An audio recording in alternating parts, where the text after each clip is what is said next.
Hello mga Zayad Day My Life, dito kami ngayon sa Riverside, Montalban, Rizal. So nakita nyo man, dito kami sa ilalim ng tulay guys.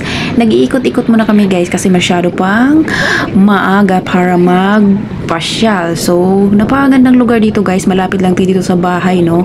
So dito lang naman na-realize na maganda palang pasyalan dito guys, na malapit lang sa bahay. So yan, tamang ikot lang muna kami. So, maglaan din ng time guys para sa isa't isa, para yung pag-ibig ay hindi ma-expire. Da kuyawan si Uncle Day, kaya di man nahilig mag-laglaag day. Da kuyawan lagi mahiwalayan lagi day. So, dito na kami guys. Marami palang mga tiyanggi dito guys. So, nakapag-display na sila guys. Pag malapit na kasi yung December guys, maraming nagdi-display na dito guys sa may Riverside o Riverside Inn. So, dito maraming mga paninda day, mga tiyanggi or iba't ibang klase mga paninda. O, kitang-kita nyo naman guys. O, so, dito kami sa bandang dulo guys is dito yung mga pagkain guys. O yung iba hindi pa nakapag-display o perfect galaan sa mga pamilya guys, sa mga uyab or sa padiha. O diha guys, may mga laruan din guys sa mga pambata o dyan. So dito kami guys, o marami mga pagkain guys kung nagugutom na guys sa pagpasyal-pasyal o sa paglaro-laro o diba.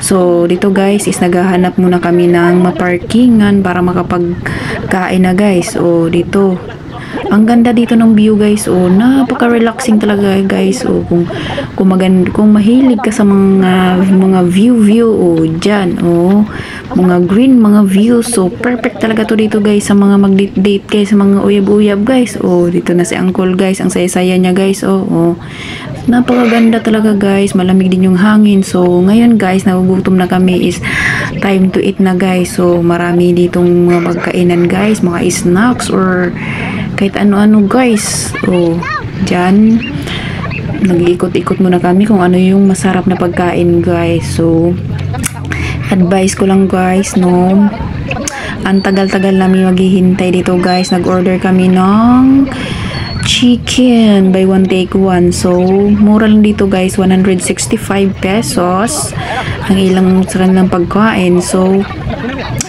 akma lang naman sa ano guys, sa presyo no. I-rate ko ang kanilang pagkain guys is 5/10 kasi ang tagal ng service nila guys. Oh, diba? Napaganda dito guys. Oh, may mga inumin. Sobrang ganda guys. Napakaganda. Kapag enjoy ka na, napag-relax. So, mura lang yung mga pagkain dito guys. So, iwan ko lang kung nasasarap pencil basta ako, hindi. O, ganyan yung order namin. O, take one. So, pagkatapos nun guys, ay nagpasyal-pasyal muna kami dito guys. O, sa may mga varya-varya. O, tinatry ko dyan guys na mag-ano. So, sayang na yung pera guys.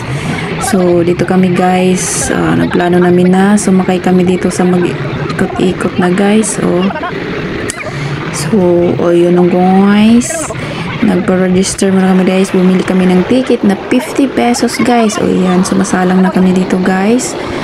Hinihintay lang namin na umaandar yung mga paikot-ikot guys. So, pahilo-hilo na kami guys pagkatapos nito guys. So, ayan na nga nagsimula na guys. Naramdam ko na yung pag-ikot ng anong tawag dyan sa sinasakyan namin.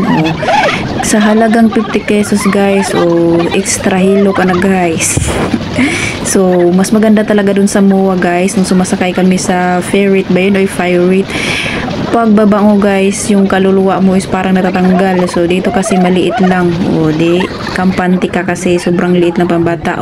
Tinatry din namin yung shooting gallery. Tuwang-tuwa si Uncle Jen guys. Sharpshooter pa naman siya guys. So, ito yung napanulunan namin guys. Chichirya lang.